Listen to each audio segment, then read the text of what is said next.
இது women in cinema. நான் உங்க பாரதி. இன்னைக்கு கேஎஸ் ரவிக்குமார் டைரக்ஷன்ல சரத்குமார், மீனா, குஷ்புன்னு, மனோரமா அப்படின்னு நிறைய ஆக்டர்ஸ் நடிச்ச நாட்டாமை திரைப்படத்தை தான் ஃபாஸ்டஸ்ட் பண்ண போறோம். இந்த படத்தோடைய கதை என்ன அப்படின்னு பாத்தீங்கன்னா, ஊர் மக்கள் யாராவது தப்பு பண்ணாங்கன்னா நாட்டாமையோட தீர்ப்பு அவங்கள ஊரை விட்டு ஒதுக்கி வைக்கிறது.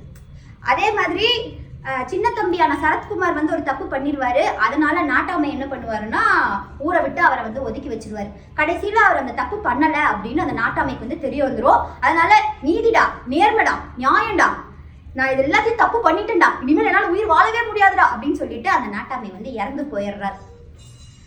ஆக மொத்தத்துல இந்த கதை என்னன்னு பாத்தீங்கன்னா, ஊரை விட்டு ஒதுக்கி வைக்க வேண்டிய கதை. இந்த படத்துல ஹராஸ்மெண்ட் இருக்கா அப்படின்னு பாத்தீங்கன்னா, பொன்னம்பலத்தோடைய கேரக்டர் வந்து நம்ம எடுத்துக்கலாங்க. அவர் பாத்தீங்கன்னா ரீசனே இல்லாம அவருடைய மனைவி, அவருடைய மகள், அவருடைய அம்மாவை பிடிச்சி அடிக்கிறார்.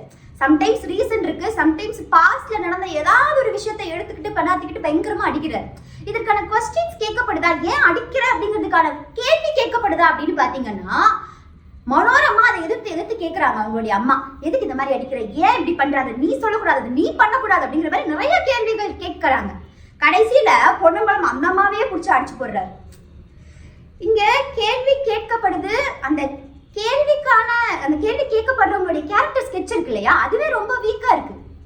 அண்ட் அப்படியே இந்த சைடு வருவோம். இந்த பக்கம் பாத்தீங்கன்னா நாட்டாமை, அவருடைய பெரிய தம்பியோடைய ஒய்ஃப் மீனா, அவங்க வந்து ஒரு இடத்துல அவங்களுடைய சின்ன தம்பியை வந்து பிடிச்சி அடிச்சு போடுறாங்க. அதுக்கு குஷ்பு அவர்கள் அப்படியே கொந்தளிச்சு ஒரு 2 நிமிஷத்துக்கு டயலாக் பேசியிருப்பாங்க பாருங்க. அது எப்படி ஒரு பொண்ணா இருந்துட்டு நீ ஒரு பையன் மேல கைய வைக்கலாம், அது வந்து ஒரு பெண்கான கல்ச்சர் இல்ல, அது இல்ல, இது இல்ல, அப்படி இப்படின்னு 2 நிமிஷத்துக்கு அவ அடிச்சது தப்பு அப்படிங்கிறதுக்கான ஜஸ்டிபிகேஷனை கொடுத்துருப்பாங்க.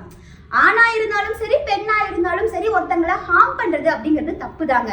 ஆனா இங்க என்ன பண்ணிருக்காங்கன்னா, ஒரு பெண் ஒரு ஆணை அடிக்கிறது ரொம்ப பெரிய தப்பு அப்படிங்கிற மாதிரியும், ஒரு ஆண் ஒரு பெண்ணை அடிக்கிறது ரொம்ப சாதாரணமான விஷயம் அப்பா அப்படிங்கிற மாதிரியும் அந்த டெஃபினிஷன் வந்து கொடுத்துருக்காங்க. இது ஹராஸ்மெண்ட் தான். ஸோ ஹராஸ்மெண்ட்டுக்கு நம்ம தரக்கூடிய பாயிண்ட் 0. அடுத்ததா படத்துல டீச்சர் கேரக்டர் பத்தி பேச வேண்டியது இருக்கு.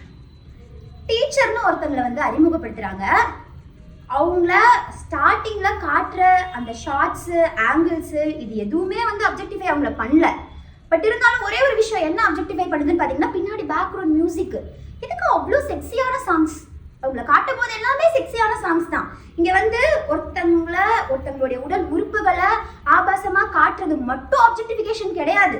ஒருத்தங்களை பார்க்கும்போது அவங்களுக்கு பின்னாடி ஓடக்கூடிய பேக்ரவுண்ட் சாங்ஸ் மூலியமா கூட ஆடியன்ஸோடைய மனசுல ஆசையை ஏற்படுத்துறாங்க.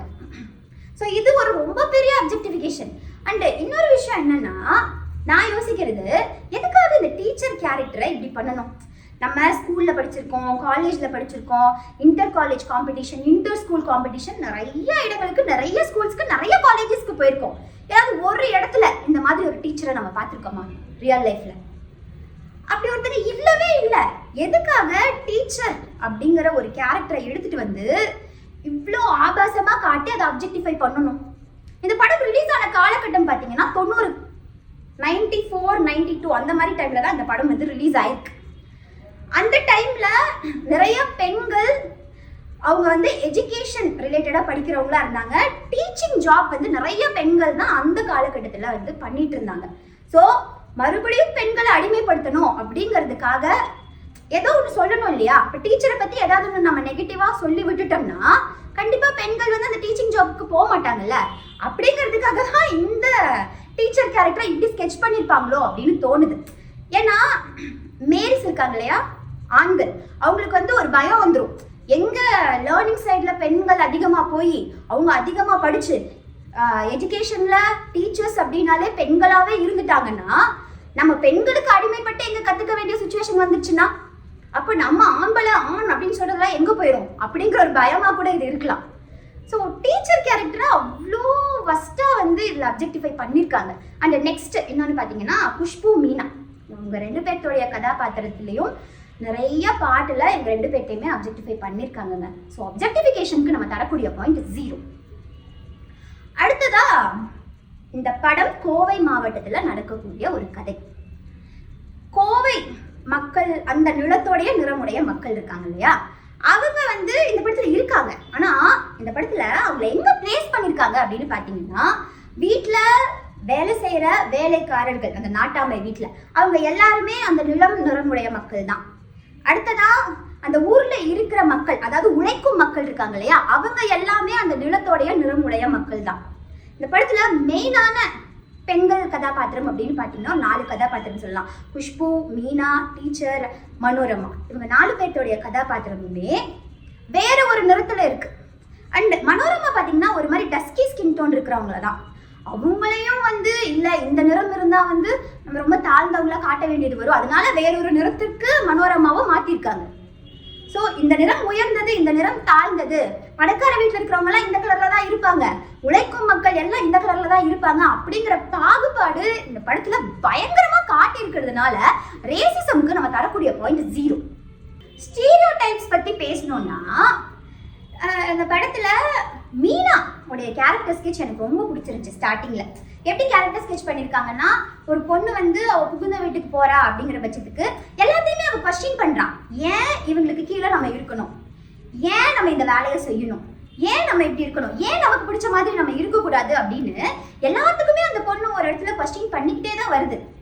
கொஸ்டின் பண்ணிட்டு வர்ற அந்த பொண்ணை குஷ்பு அவர்கள் என்ன பண்றாங்கன்னா நிறைய டயலாக் சொல்றாங்க. அதுல எந்த மாதிரி டயலாக்னா, நாகரிகம்னா என்ன நினைச்சிட்டு இருக்கிற, தொப்புள் தெரியுற மாதிரி ட்ரெஸ் போடுறது, தொட தெரியுற மாதிரி ட்ரெஸ் போடுறதுமா நாகரிகம் அப்படின்னு. அது ஒண்ணு. அடுத்தது இந்த விளக்கேத்தி வைக்கிறது. ஒரு பொண்ணு விளக்கேத்தி வைக்கும் போது அவளுடைய மானம், கௌரவம், வீட்டு மானம் இது எல்லாத்தையும் சேர்த்துதான் விளக்கேத்தி வைக்கிறா அப்படிங்கிற மாதிரி மீனா அவர்களை பார்த்து பேசக்கூடிய அந்த டயலாக்ஸ் எல்லாமே ஸ்டீரியோ டைப் தான். ஒரு பொண்ணு பிறந்த வீட்டுல எப்படி வேணாலும் இருக்கலாமா, ஆனா புகுந்த வீட்டுல எல்லாத்துக்கும் அனுசரிச்சு போகணுமா. எனக்கு இதை பார்க்கும்போது என்ன தெரியுமா தோணுது, ஒரு பொண்ணு பிறந்த வீட்டுல இருக்கும்போது ஃப்ரீடமா இருக்கா அப்படிங்கிற மாதிரியான ஒரு மைண்ட் செட் இருக்கு. அடுத்ததான் அவ புகுந்த வீட்டுக்கு போகும்போது அவ வலது கால் எடுத்து வச்சுதான் உள்ள போகணும். அவ உள்ள போனோடனே என்ன சொல்றது, விளக்கு அப்படிங்கிற ஒன்ன பத்த வைக்கணும், வீட்டு வேலைகள் எல்லாமே அவ தான் செய்யணும். அடுத்ததா அங்க இருக்கிற ஆண்களுக்கு எல்லாம் ஒரு அடிமை மாதிரி சேவை செய்யணும். இது எல்லாத்தையுமே ஒரு ரூல்ஸ் அண்ட் ரெகுலேஷன். பொண்ணுங்களுக்கு கல்யாணம் அப்படிங்கறது, இந்த ரூல்ஸ் அண்ட் ரெகுலேஷன் எல்லாத்தையும் கொண்டு கல்ச்சர் அப்படிங்கிற ஒண்ணுல திணிக்கிறாங்க பாத்தீங்களா. அதுதான் என்னால இந்த இடத்துல ஏத்துக்கவே முடியல. அந்த பெண்ணுடைய அடிமைத்தனம், பெண்களை நீங்க எப்படியுமே அடிமையா வச்சுக்கிறீங்க. அந்த அடிமையா வச்சுக்கிறதுக்கு அது அடிமையெல்லாம் கிடையாது, அது நம்மளுடைய கலாச்சாரம், அது நம்மளுடைய பண்பாடு அப்படிங்கிற பேர்ல ஒரு பெண்ணை அடிமைப்படுத்துறது இங்க ரொம்ப பெரிய ஸ்டீரியோ டைப்பா இருக்கு. இந்த மாதிரி 90ஸ்லயே இந்த மாதிரி டயலாக்ஸ் எல்லாம் வைக்கிறதுனாலதான் இப்பவுமே அந்த ஸ்டீரியோ டைப் இருக்கு. இப்போ ஒண்ணும் இல்லைங்க, இப்ப எங்க வீட்டுக்கு பக்கத்துல ஒரு அக்கா புதுசா கல்யாணம் ஆகி வராங்கன்னா, எங்க வீட்டுல இருக்கக்கூடிய எங்க அம்மாவோ பாட்டியோ அவங்க மாமியார் கிட்ட போய் கேட்கக்கூடிய ஒரே கேள்வி என்ன தெரியுமா, பொண்ணு நல்லா வேலை பார்க்குதா, இப்படி வீட்டு வேலை எல்லாம் எல்லா இடத்தையும் செஞ்சிடறாளா, இப்படி வீட்டுக்கு ஓகேவா இருக்காளா அப்படிங்கிற மாதிரி தான் கேட்கறாங்க. அவ்வளோ அடிமைத்தனம் பெண்கள் மேல மட்டும்தான் திணிக்கப்படுது. நீங்களாம் அப்பவே அந்த மாதிரி சீன்ஸ் வச்சனாலதான் இப்பவும் அந்த ஸ்டீரியோடைபிக்கல் மைண்ட் செட் எல்லார் வீட்டுக்குள்ளேயுமே இருக்கு. ஸோ ஸ்டீரியோ டைப்ஸுக்கு நம்ம தரக்கூடிய பாயிண்ட் 0. அடுத்ததா படத்துல பெண்களை மையமா வச்சுதான் இந்த கதையே கொஞ்சம் நகருது அப்படின்னு சொல்லலாம். ஏன்னா அந்த டீச்சர் கேரக்டர் இறந்துடுறாங்க. இறந்ததுக்கு அப்புறமா தான் அந்த கதை திருப்பம் ஏற்படுது. அண்ட் இன்னொரு விஷயம் என்னன்னா, மனோரமா அவருடைய கேரக்டர் பத்தி சொல்லி ஆகணும். நிறைய இடங்கள்ல உண்மையை ரிவீல் பண்றதே மனோரமா தான். அண்ட் லாஸ்டா வில்லனை கொலை பண்றதுமே மனோரமா தான். அடுத்ததா மீனா, குஷ்பு இவங்க 2 பேரும் ஹீரோக்கான ஒரு ஜோடியா மட்டும்தான் வராங்க. மீனாக்கு ஓரளவுக்கு இம்பார்ட்டன்ஸ் தரப்பட்டிருக்கு. இந்த மனோரமா கதாபாத்திரம், டீச்சர் கதாபாத்திரம் இவங்க 2 பேர்த்துக்குமே படத்துல பயங்கர இம்பார்ட்டன்ஸ் தரப்பட்டிருக்கு. படத்துடைய டர்னிங் பாயிண்டா இந்த 2 கேரக்டர்ஸும் தான் இருக்கு. ஸோ ஸ்பேஸுக்கு நம்ம தரக்கூடிய பாயிண்ட் 1. ஓவரால் நாட்டாமை மூவிக்கான ரேட்டிங் 5க்கு 1 பாயிண்ட். ஒரு சமூக பார்வை உரையாடலாகுது, உரையாடல் நடைமுறையா மாறுது, நடைமுறை பழக்கமாகுது, அந்த பழக்கம் வழக்கமாகுது, அந்த வழக்கம் தாங்க கலாச்சாரமா உருவெடுக்குது. சோ சினிமால நடக்கக்கூடிய இந்த மாற்றம் நிஜ வாழ்க்கையிலும் மாற்றத்தை ஏற்படுத்தும். அந்த மாற்றத்துக்கு நீங்க எல்லாரும் சப்போர்ட் பண்ணீங்க அப்படிங்கிற நம்பிக்கையில உங்களிடமிருந்து விடைபெறும் நான் பாரதி.